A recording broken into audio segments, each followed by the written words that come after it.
का बहुत बहुत स्वागत है। मैं हूं आपके साथ सृष्टि शुक्ला। रुक कर लेते हैं उत्तराखंड की बड़ी खबरों का। देहरादून में नित्यानंद स्वामी जन सेवा समिति ने कार्यक्रम का आयोजन किया। इस कार्यक्रम में प्रदेश के सीएम पुष्कर सिंह धामी को स्वच्छ राजनीतिक सम्मान 2022 से सम्मानित किया जाता है।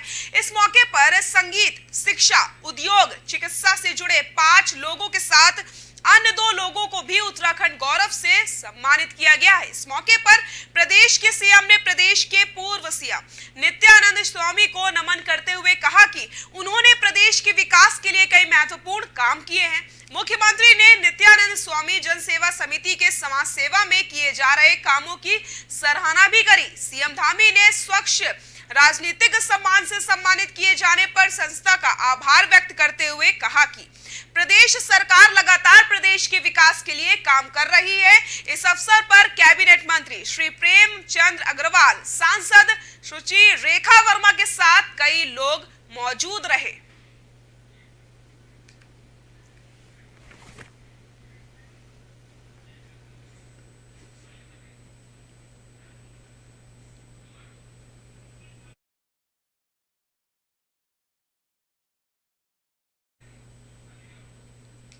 कोरोना को लेकर के प्रदेश में स्वास्थ्य विभाग सतर्क हो चुका है। कोरोना से बचाव के लिए सरकारी अस्पतालों में कोरोना से निपटने के लिए मॉक ड्रिल करने के भी निर्देश दिए जा रहे हैं। इसी के तहत मंगलौर में भी सीएससी अस्पताल में स्वास्थ्य विभाग ने तैयारियां शुरू कर दी हैं। कोरोना को देखते हुए आपातकालीन स्थिति में रैंडम टेस्ट ऑक्सीजन की तैयारियां शुरू कर दी गई। इसी के साथ कोरोना के नए वेरिएंट के बारे में लोगों को जागरूक किया जा रहा है। तो आपको बताते चले, यहाँ पर अस्पतालों में मॉक ड्रिल की जा रही है, जहां पर आपातकालीन स्थिति से निपटने के लिए किस प्रकार के इंतजाम है उसे परखा जा रहा है।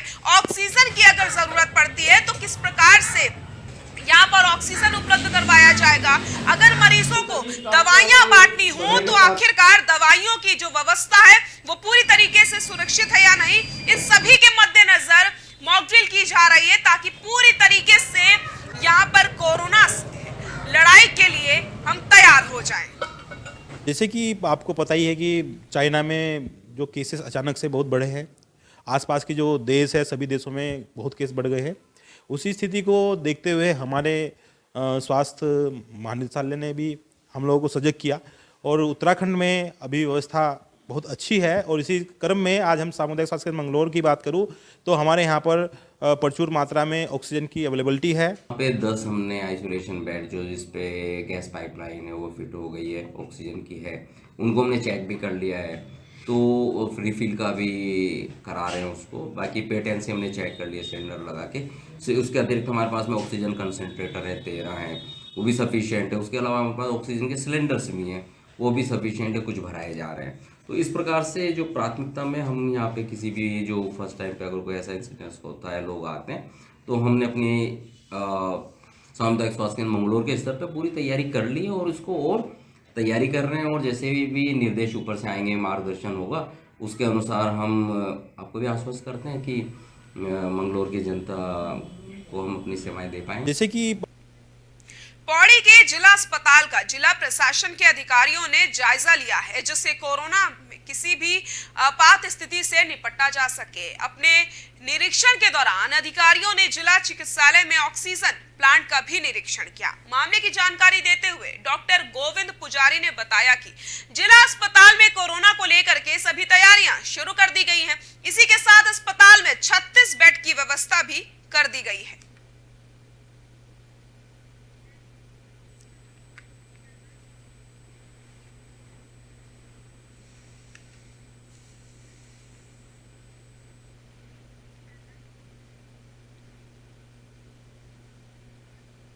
खबर चमोली से है, जहां पर निरीक्षण किया गया अधिकारियों के साथ। जोशीमठ में हुए भूस्खलन को लेकर के जिले के डीएम हिमांशु खुराना ने विभागीय अधिकारियों के साथ घटनास्थल का निरीक्षण किया।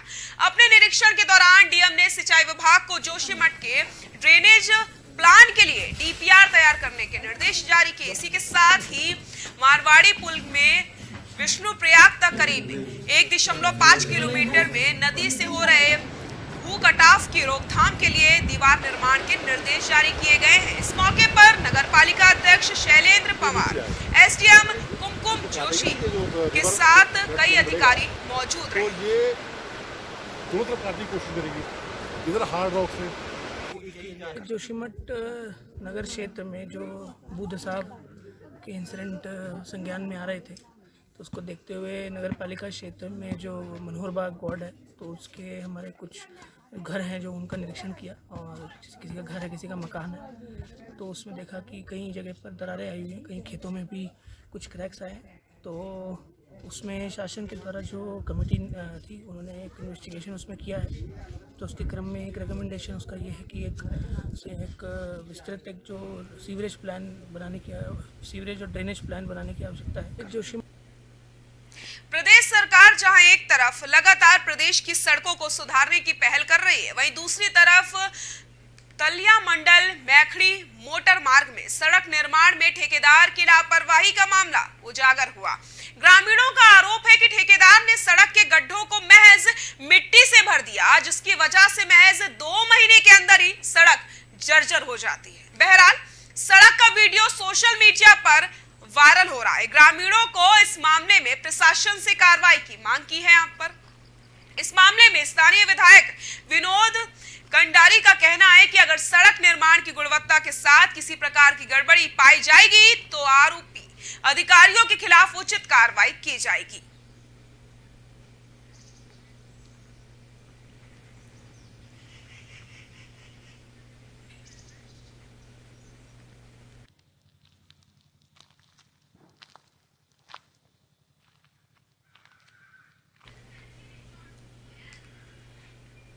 गदरपुर के महदोश मछली बाजार में प्रशासन और खाद्य सुरक्षा अधिकारी की टीम ने छापेमारी की।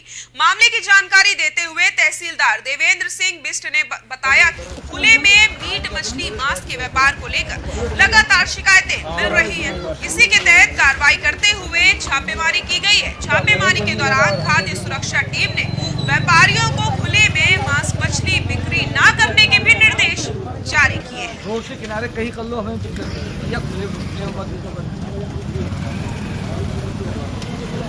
लगा लो, तब तक आप अपनी फॉर्मेलिटी पूरी करना चाहें तो सब कर ले लो। तो कह रहे हो कि 10 दिन की टाइम तब लगा लो, तब तक आप अपनी फॉर्मेलिटी पूरी करना चाहें तो सब कर ले लो। तो कह रहे हो कि 10 दिन की टाइम। हरिद्वार में प्रशासन के निर्देशों के बाद भी प्रतिबंधित दवाइयां धड़ल्ले से बेची जा रही हैं। ड्रग इंस्पेक्टर अनीता भारती ने कार्रवाई करते हुए एक मेडिकल स्टोर पर छापेमारी की। छापेमारी के दौरान मेडिकल स्टोर संचालक को नशीली दवाइयों की बिक्री करते हुए पकड़ लिया गया। ड्रग इंस्पेक्टर ने इस मामले में कार्रवाई करते हुए मेडिकल स्टोर को सीज करने की यहाँ पर आदेश जारी कर दिए। आकाश नाम है उसका, आकाश है वो जो हमारे सिपाही है, वो आकाश ही है। और थोड़ी उसका नाम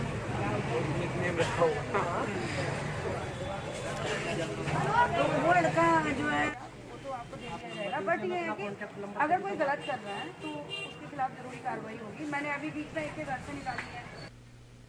ऋषिकेश पुलिस ने चंद्रभागा पुल के पास गाजियाबाद के पर्यटक से हुई लूट का खुलासा कर दिया है। पुलिस ने इस मामले में 3 आरोपियों को गिरफ्तार किया। हालांकि एक आरोपी फरार होने में कामयाब रहा। पुलिस ने गिरफ्त किए गए आरोपी के खिलाफ पास से पर्यटकों से लूटे गए दस्तावेजों के साथ 13,000 रुपए बरामद किए।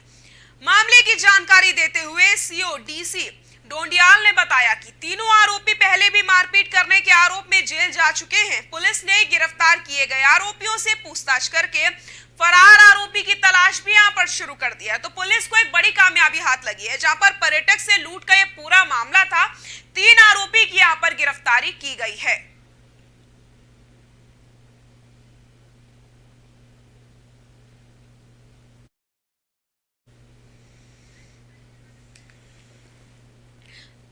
तो पर्यटक से लूटपाट करने का ये जो पूरा मामला है, 3 आरोपियों की गिरफ्तारी हुई है, लेकिन एक आरोपी भागने में कामयाब रहा, जिसके बाद तीनों आरोपियों से पूछताछ की जा रही है और ये पता लगाने का प्रयास किया जा रहा है कि आखिरकार जो अभी फरार आरोपी है वो कहां पर होगा।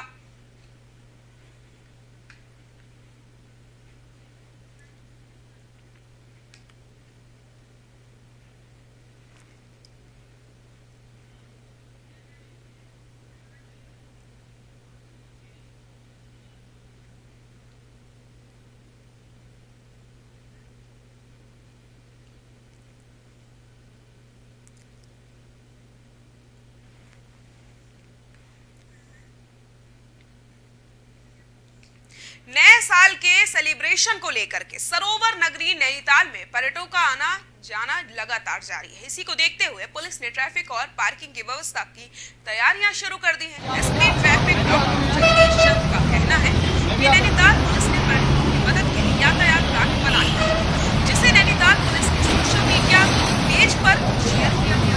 इसी के साथ नए साल को देखते हुए पर्यटकों की मदद के लिए पुलिस बल की तैनाती की जाएगी। तो नए साल के सेलिब्रेशन की जो तैयारियां है वो यहाँ पर प्रशासन ने भी शुरू कर दी है। जब लोग यहाँ पर आएंगे तो किस प्रकार से पार्किंग की व्यवस्था की जाएगी, इसी के साथ किस तरीके से यहाँ पर निगरानी रखी जाएगी। और अत्यधिक दबाव की स्थिति में बरेली रोड रुद्रपुर की ओर से आने वाले वाहनों को कालाढूंगी रोड से होते हुए नैनीताल की ओर को भेजा जाएगा। ये डिटेल प्लान हम सोशल मीडिया पे डाल चुके हैं, समाचार पत्रों में प्रकाशित करवा रहे हैं। सभी से अनुरोध है जो भी नैनीताल इस समय आ रहे हों इस ट्रैफिक प्लान का अध्ययन जरूर कर लें और किसी भी असुविधा से बचें।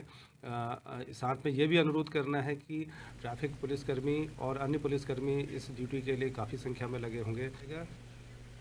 उत्तराखंड की खबरों में फिलहाल के लिए इतना ही। देखते रहिए ओंकार न्यूज़। नमस्कार।